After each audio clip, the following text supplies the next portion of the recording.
Mesdames et messieurs, bonjour et soyez les bienvenus pour cette nouvelle édition de votre journal de 15 heures à la une dans l'actualité. À la une dans l'actualité nationale, les éclaireurs de Djibouti en immersion à l'école militaire de Hol-Hol.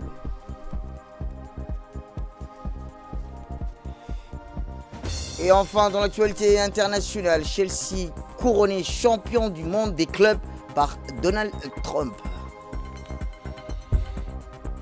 C'était le titre, merci si vous nous rejoignez. Eh bien, à la une, le Premier ministre, M. Abdelkader Kamel Mohamed, a présidé aujourd'hui à la primature la 5e réunion de suivi du plan national de riposte contre la sécheresse, conformément aux directives de son Excellence M. Ismaël Le Melgué, le président de la République.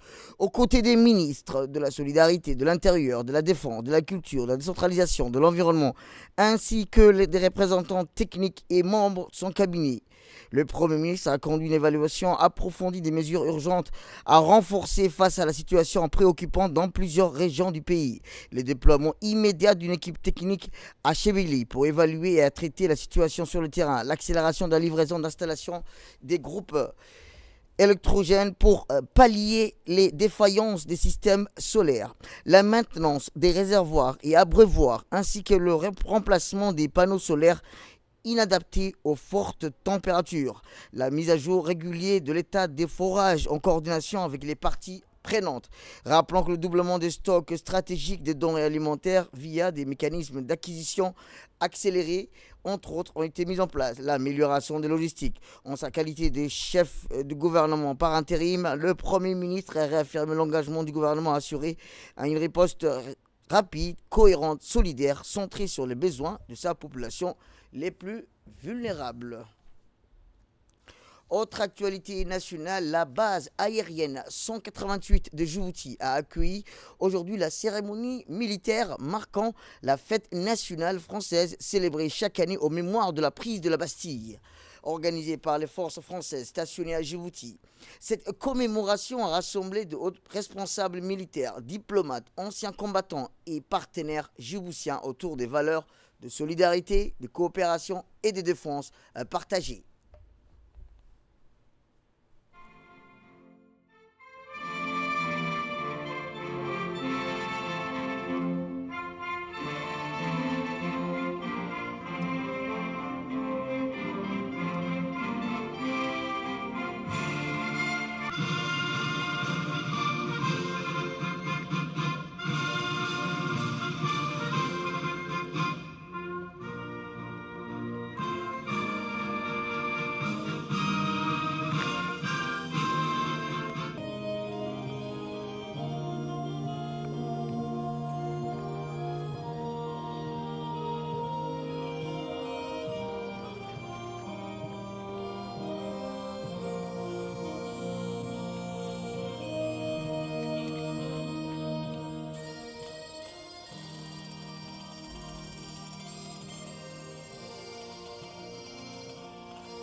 Bien présidé par le général Sébastien Valette, commandant des forces françaises stationnées à Djibouti. La cérémonie s'est déroulée en présence de plusieurs autorités djiboutiennes et françaises des premiers plans dans le ministre de la Défense nationale, M. Hassan Omar Mohamed Bourhan, le général Zakari Cher Ibrahim, chef d'état-major général des armées, également présent Mme Dana Pirkasso, ambassadrice de France à Djibouti, qui a salué le lien historique fort qui unit la France et Djibouti dans les domaines de la sécurité et la coopération.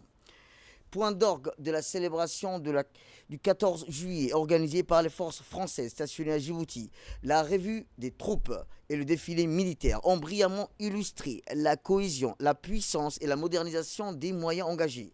Le général Sébastien Valette a passé en revue les formations alignées avec rigueur représentant l'ensemble des composantes des forces françaises stationnées à Djibouti, le 5e régiment interarmé d'outre-mer, la base navale, la base aérienne 188, les unités de soutien opérationnel et logistique ainsi qu'une section des forces armées djiboutiennes venues symboliser la coopération bilatérale.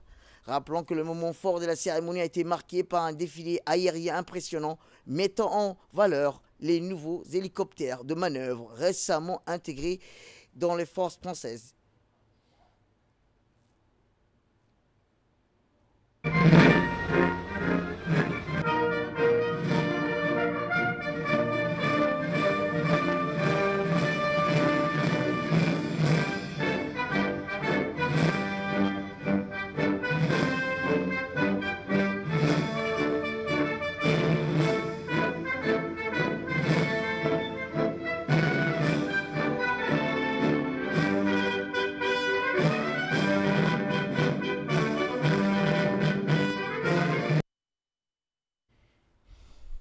Écoutons à présent le général Sébastien Valette, commandant des forces françaises stationnées à Djibouti. Je suis très heureux ce matin d'avoir pu présider la cérémonie du 14 juillet, fête nationale française. Évidemment, très honoré d'avoir eu parmi nous la présence de son Excellence le ministre de la Défense et le général Zakaria qui, à nos côtés, ont célébré cette belle fête nationale française. Je crois que c'est le symbole et l'idée du traité de coopération en matière de défense. C'est le lien indéfectible qui unit la République de Djibouti et la France. Et de pouvoir défiler en face des autorités et des plus hautes autorités djiboutiennes est vraiment un honneur. Je crois que ça illustre également la crédibilité que la France entend donner à cet engagement fort dans le cadre du traité, avec notamment de nouveaux matériels qui arrivent cet été et qui renforcent encore ce dispositif. Voilà. Je souhaite partager avec l'ensemble des Djiboutiens notre belle fête nationale et je vous dis à très bientôt dans les rues de Djibouti, à Balbala, partout dans le pays, avec grand plaisir. Merci encore. Et je vous le disais dans le titre, après les stages d'immersion à l'Académie de police Idriss Afara Habane et au centre d'instruction de Chermoussa de PK13, le mouvement des éclaireurs de Djibouti poursuit son parcours de formation citoyenne et disciplinaire. Ce jeudi 10 juillet s'est tenu le 3e regroupement organisé par l'APES, l'Association pour la promotion de l'éducation physique et du sport scolaire, sous le patronage de son Excellence, Monsieur le ministre de l'Éducation nationale et de la formation professionnelle. Rappelons que le rassemblement a débuté dès l'aube au centre de formation de l'éducation nationale, avant que les jeunes éclaireurs ne soient convoyés en bus vers la gare de Negat pour embarquer à destination de Holhol. C'est à leur arrivée un accueil des plus chaleureux et festifs les attendait. Chants traditionnels, danse et présence des instructeurs de l'école militaire Hassan Gouled à Ptidon, où ils ont entamé une immersion de 3 jours.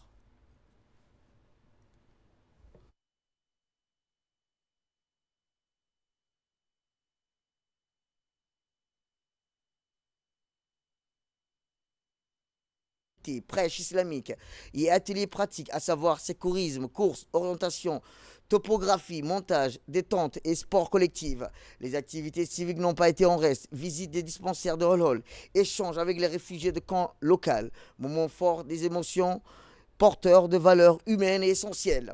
Rappelons le clou du séjour est une excursion culturelle à Daasbio, site emblématique marqué par sa grotte historique, point de passage vers la ville légendaire de Zeila.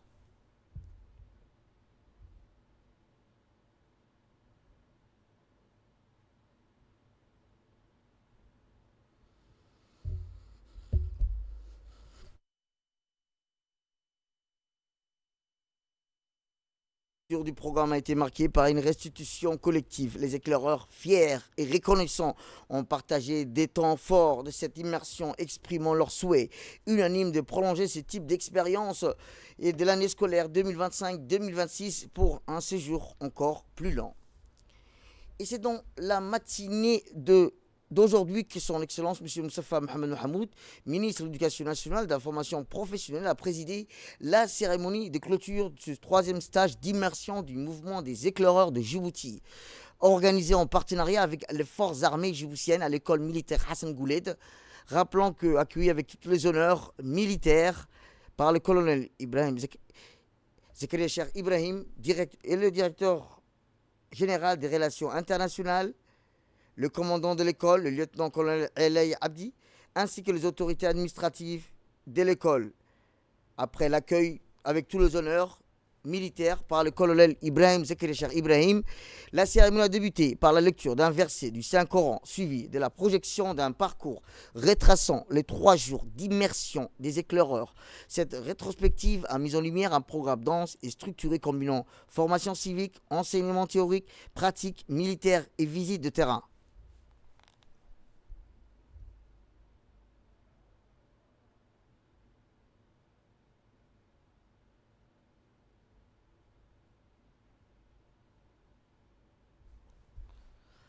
Parmi les moments forts du stage figurent notamment les visites pédagogiques à l'hôpital de Holhol, des camps de réfugiés, ainsi que la ville historique de Daasbio et sa célèbre grotte.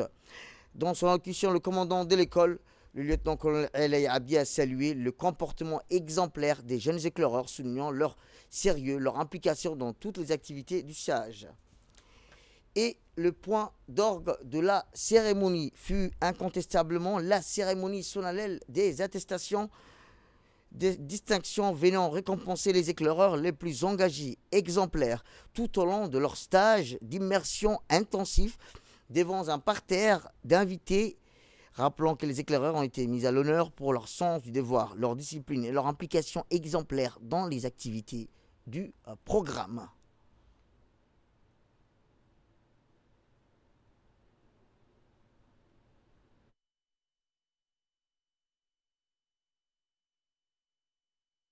Prestigieux d'aspirants, un titre qui leur confère désormais la responsabilité de guider, de coordonner les actions de leurs camarades. Ces jeunes chefs de troupe, véritables modèles pour leurs pairs, incarneront l'esprit de leadership, de solidarité promu par le mouvement. Leur ascension symbolise la méritocratie et l'engagement au service du collectif.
Dans son allocution, le commandant de l'école, le lieutenant-colonel Elay Abdi, a salué le comportement exemplaire des jeunes éclaireurs, soulignant leur sérieux, leur implication dans toutes les activités du stage. Écoutons-le. Son Excellence, Monsieur le ministre de l'Éducation, mon colonel directeur général de Relations internationales, Monsieur le sous-préfet de la ville de Holon, Monsieur le président de l'association, chers élèves, honorables invités, c'est avec une grande joie et immense honneur que l'ensemble du personnel de l'école militaire et moi-même nous souhaitons la bienvenue à cette cérémonie, marquant la fin de la formation de nos jeunes éclaireurs. Au cours de ces 3 derniers jours, nos jeunes recrues, les éclaireurs actuellement militaires, je dirais, ont eu l'opportunité de s'initier aux valeurs essentielles qui fondent nos forces armées jouissiennes. La discipline, le courage, l'esprit de service et surtout l'esprit d'équipe.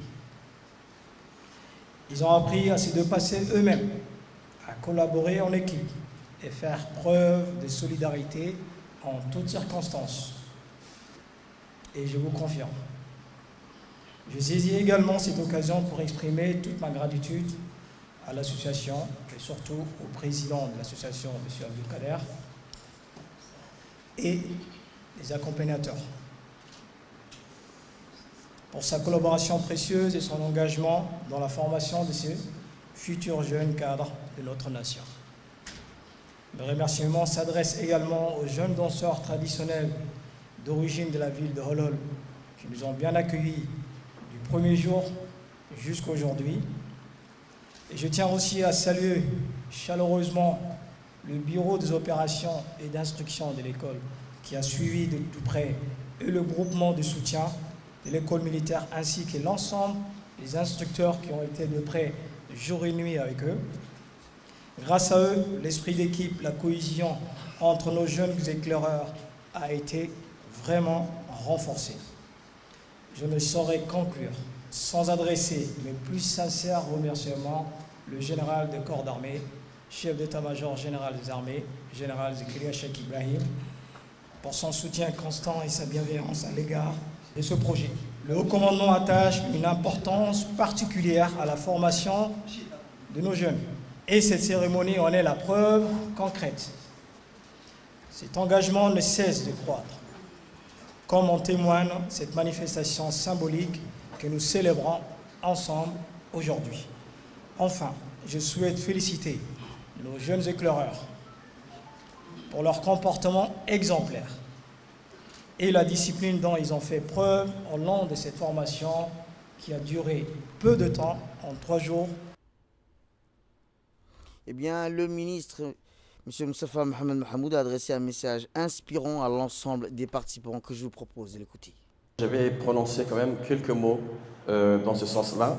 Donc c'est avec une immense fierté et avec une vive émotion que je prends la parole en cette circonstance solennelle pour marquer la clôture officielle du 3e et dernier stage d'immersion des éclaireurs qui s'est tenu donc au sein de la prestigieuse école militaire Hassan Gouled de Hol-Hol.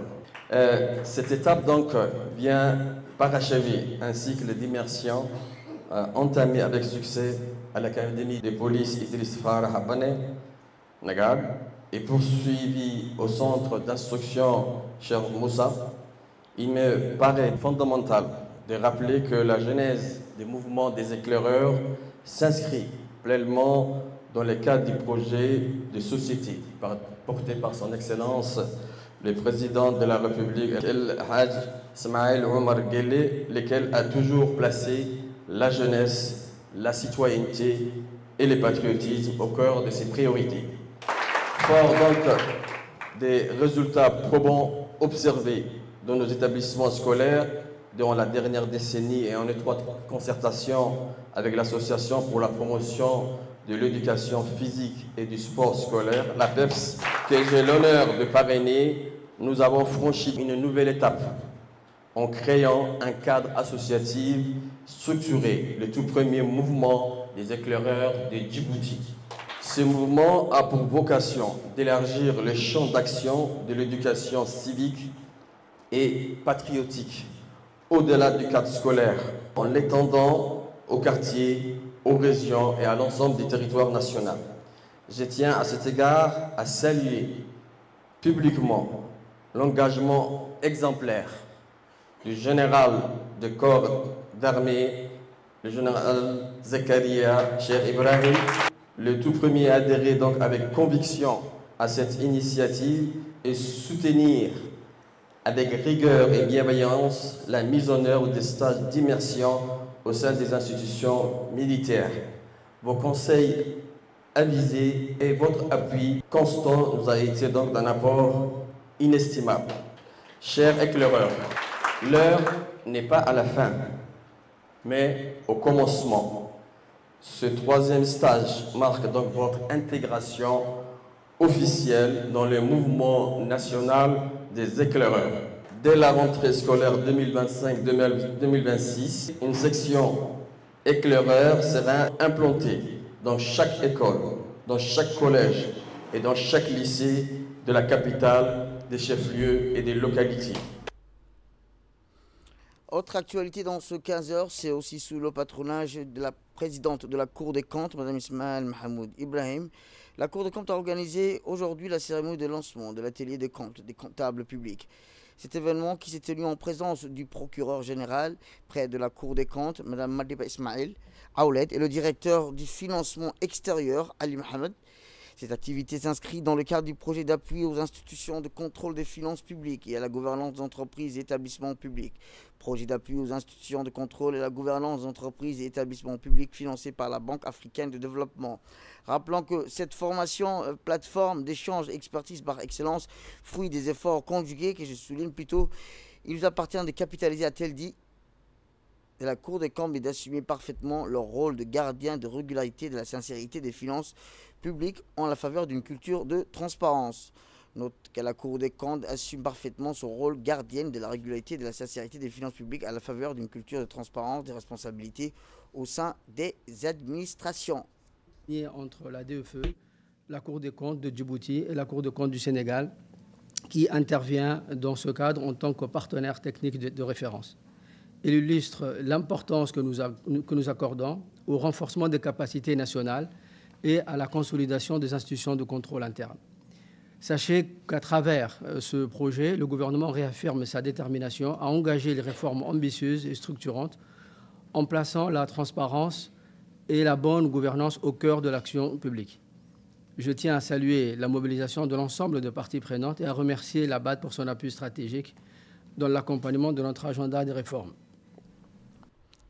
Eh bien, Mme Liba Ismaël Aoulet, procureure générale près de la Cour des comptes, a souligné dans son discours que ce cours s'inscrit pleinement dans l'amélioration continue des compétences qui constituent la base des normes générales de surveillance financière. Écoutons-la. Patient au lancement de cet atelier de formation sur le jugement des comptes à l'endroit des magistrats de la Cour me gratifie à plusieurs égards. En plus de porter sur une thématique aussi centrale parmi les missions de la juridiction, cette formation est doublement opportune. Compte tenu, d'une part, la reprise du jugement de compte et de l'entrée en activité d'une forte population de jeunes magistrats. Il y a lieu de noter également que les profils diversifiés de ces derniers y trouveront une convergence vers une compétence capitale dans l'exécution du mandat de la Cour des comptes. Par ailleurs, cet atelier axé sur les caractéristiques, les méthodologies et les démarches pratiques du jugement des comptes comptables constituera incontestablement une rémunération certaine pour les magistrats anciens. Enfin, à travers cette session de formation, nous saluons la concrétisation du partenariat pertinent entre la Cour des comptes de Djibouti et nos confrères sénégalais du même domaine.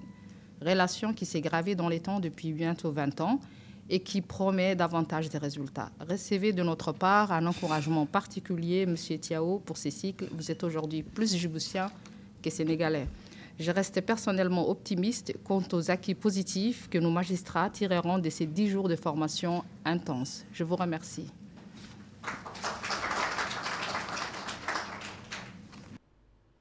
Eh bien, écoutons la présidente de la Cour des comptes lors de la cérémonie de lancement de l'atelier de formation sur le jugement des comptes et des comptables publics au profit des magistrats de la Cour des comptes de Djibouti.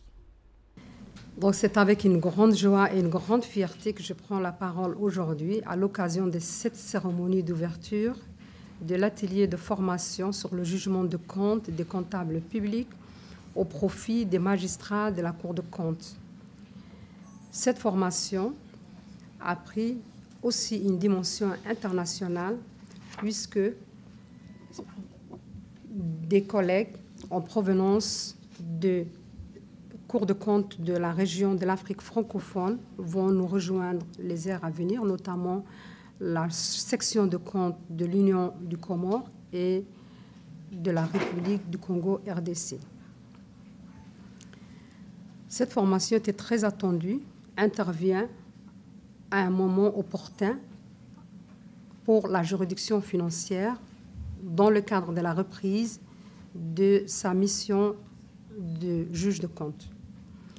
Chers collègues, mesdames et messieurs, le jugement de compte des comptables publics est une question centrale pour la Cour des comptes. Depuis 2018, sa reprise active traduit une ferme volonté des autorités djiboutiennes en vue de renforcer la transparence, la reddition de comptes, la responsabilité dans la gestion des deniers publics. En effet, des décisions majeures sont prises pour entamer sans concession l'exercice de cette mission, dont la dernière en date est le renforcement des effectifs de la Cour des comptes depuis 2023. Le jugement de compte est la première mission d'une Cour des comptes, notamment dans le contexte de Cour des comptes de l'Afrique francophone où l'appellation consacrée juge de compte. Le jugement de compte est une attribution constitutionnelle confiée à la Cour des comptes. Il met en relation des acteurs principaux du système de contrôle des finances publiques, le juge de compte et le comptable public, à la faveur de la bonne utilisation de l'argent public. Autre actualité dans ce 15h, c'est aussi la salle de réunion de la préfecture de Djibouti-Ville qui accueille une importante séance de travail consacrée à l'examen des mesures liées au retrait des permis de conduire dans le cadre du traitement d'infractions routières les plus graves, notamment les homicides volontaires, les excès de vitesse, les dépassements dangereux. La réunion a été présidée par le préfet de la ville de Djibouti, Abisiki Riyad, en présence de plusieurs parties prenantes clés, le procureur près de la Cour de justice, des représentants de la gendarmerie nationale ainsi que des responsables de la police nationale. Cette rencontre s'inscrit dans le cadre d'une dynamique institutionnelle visant à renforcer la sécurité routière et réduire les comportements risques sur les routes de la capitale. Rappelons qu'au cours de la séance, la commission nationale chargée des retraits des permis de conduire a présenté plus de 7 dossiers relatifs à des accidents mortels survenus récemment. Les excès de vitesse, les dépassements dangereux. Et ces derniers temps, la gendarmerie et la police judiciaire routière qui étaient avec nous ce matin nous ont présenté plus de 7 dossiers concernant des accidents mortels. Et la plupart de ces accidents mortels étaient dus à des incivilités routières et des irresponsabilités routières que ces chauffeurs ne respectent pas, ni la vitesse, ni les obstacles prévisibles qui peuvent être engendrés par la circulation des personnes qui traversent la chaussée et qui ne prennent pas avec beaucoup d'attention d'être maîtres de leur véhicule et de pouvoir juger en manière de la circonstance de leur vitesse et de pouvoir dire aux gens, surtout ce matin, que la commission veille à ce que ces incivilités routières ne seront plus tolérées et que la commission de retrait de permis, nous avons ce matin évoqué 9 dossiers dont la peine la plus sévère était 2 ans de suspension concernant les homicides involontaires et la mise en danger aussi des personnes d'autrui, puisque chacun doit être responsable quand il est au volant d'un véhicule. Donc, à partir d'aujourd'hui, il faut que les gens sachent que la délinquance routière ne sera plus tolérée en République de Djibouti et je vous remercie. Direction le sud du pays où les inspecteurs du commerce procèdent à une collecte des mouvements des stocks dans la région d'Ali Sébié.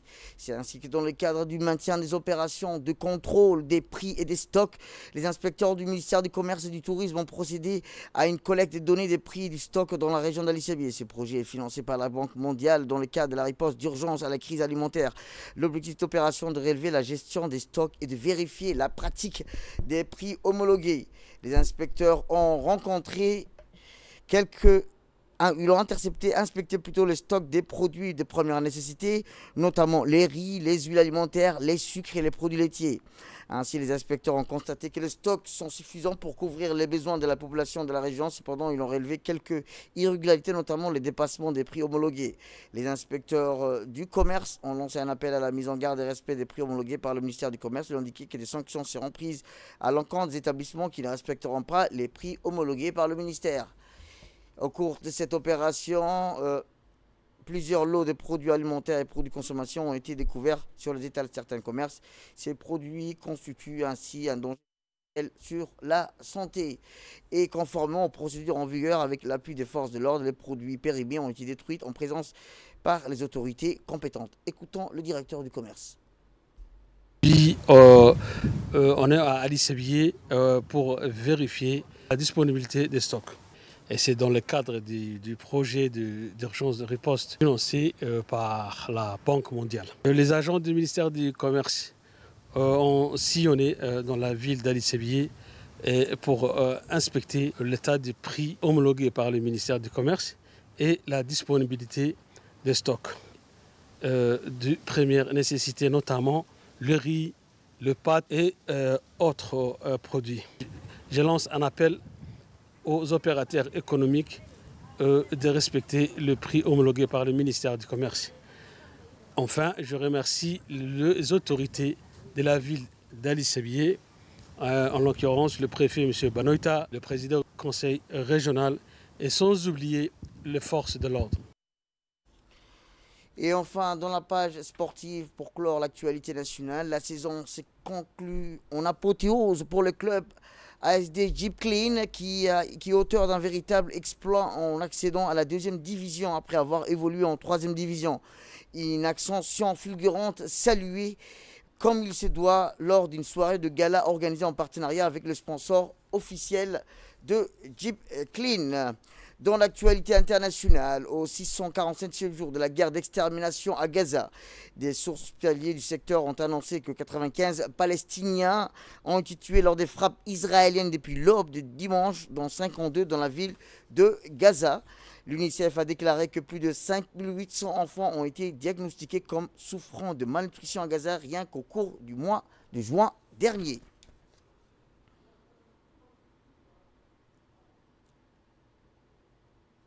Et enfin, dans l'actualité internationale, dans la page sportive, le président américain Donald Trump a couronné le club anglais de Chelsea champion du monde des clubs 2025 après sa victoire contre le Paris Saint-Germain dimanche en finale. Chelsea a scellé le sort du match dès les premiers mi-temps en inscrivant 3 buts consécutifs, un doublé de l'anglais Cole Palmer, suivi d'un 3e but marqué par le Brésilien João Pedro.